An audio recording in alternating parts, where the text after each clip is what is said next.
আজকে আপনাদের সাথে শেয়ার করব খুবই মজাদার একটা শুটকি রেসিপি। তাও আবার 1 মাসের মতো সংরক্ষণ করতে পারবেন নর্মাল ফ্রিজে। তাহলে চলুন দেখা যাক রেসিপি। চুলায় প্যান বসিয়ে দিয়েছি, গরম হয়ে আসলে আমি দিয়ে দিব 1 কাপ পরিমাণ সরিষা তেল। আর আজকে কিন্তু আমি সরিষার তেলটাই ব্যবহার করব, আর যেভাবে শুটকিটা রান্না করব সরিষার তেলটাই লাগবে। তো প্রথমে দিয়ে দিচ্ছি 3টা শুকনা মরিচ। মরিচটা ভাজা হয়ে গেলে তারপর দিয়ে দিচ্ছি অল্প কিছু রসুন কুচি। রসুনটা ভাজা হয়ে গেলে যখন খুব সুন্দর একটা স্মেল আসবে সে পর্যায়ে আমি দিয়ে দিব 1 কাপের মতো পেঁয়াজ কুচি। আর দেখবেন রসুনের কুচিটাকে একেবারে ব্রাউন করে ফেলবেন না, তখন কিন্তু রসুনটা খেতে ভালো লাগবে না। আর শুটকি রান্নায় কিন্তু পেঁয়াজ কুচির পরিমাণটা একটু বাড়িয়ে দিলে খেতে অনেক ভালো লাগে। আপনারা আপনাদের পরিমাণ মতো বাড়িয়ে দিবেন। আর এখন পেঁয়াজ রসুনটাকে আমি ভেজে নেব।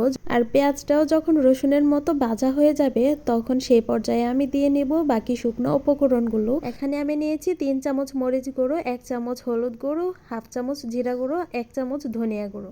সবগুলো মশলা দিয়ে তেলের সাথে হালকা একটু ভেজে তারপর আমি দিয়ে দিব 1 কাপ পরিমাণ পানি।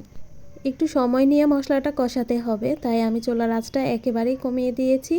এখন দিয়ে দিচ্ছি পরিমাণ মতো লবণ। যেহেতু শুটকিতে লবণ আছে তাই আমি লবণটা একটু কম দিচ্ছি। মশলাটা যখন ভালোভাবে কষানো হয়ে যাবে তখন আমি দিয়ে দিব বাকি উপকরণগুলো। এখানে নিয়েছি 2 চামচ পেঁয়াজ বাটা, 1 টেবিল চামচ রসুন বাটা, 2টা কাঁচামরিচ ফালি করে নিয়েছি, আর 6-7টা আস্ত রসুনের কোয়া। তো সবগুলো আমি দিয়ে তারপর আবার মশলাটাকে কষাবো। প্রথমে কিন্তু মশলা কষানোর জন্য আমি 1 কাপ পরিমাণ পানি দিয়ে নিয়েছি, পরবর্তীতে আমি কোনো পানি অ্যাড করব না। বাকি মশলার সাথে পেঁয়াজ রসুনের পেস্টগুলোকে খুব অল্প আঁচে আস্তে আস্তে করে ভেজে নিতে হবে। মশলাটা যখন কষানো হয়ে যাবে তখন আমি দিয়ে দিব আগে থেকেই কেটে ধুয়ে পরিষ্কার করে রেখেছি পোয়া মাছের শুটকি। আর আজকে কিন্তু পোয়া মাছের শুটকিটাই আপনাদের ভুনা করে দেখাচ্ছি।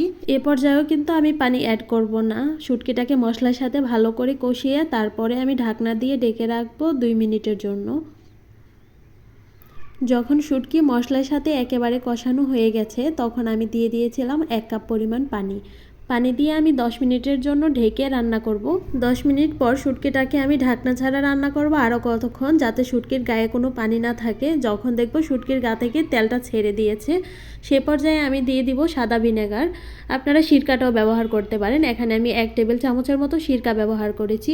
আর এর জন্যই কিন্তু 1 মাসের মতো সংরক্ষণ করা যাবে নর্মাল ফ্রিজে। ভিনেগার দিয়ে আমি আরও 2 মিনিটের মতো জাল করে নিয়েছিলাম, তারপরে উঠিয়ে নিয়েছি।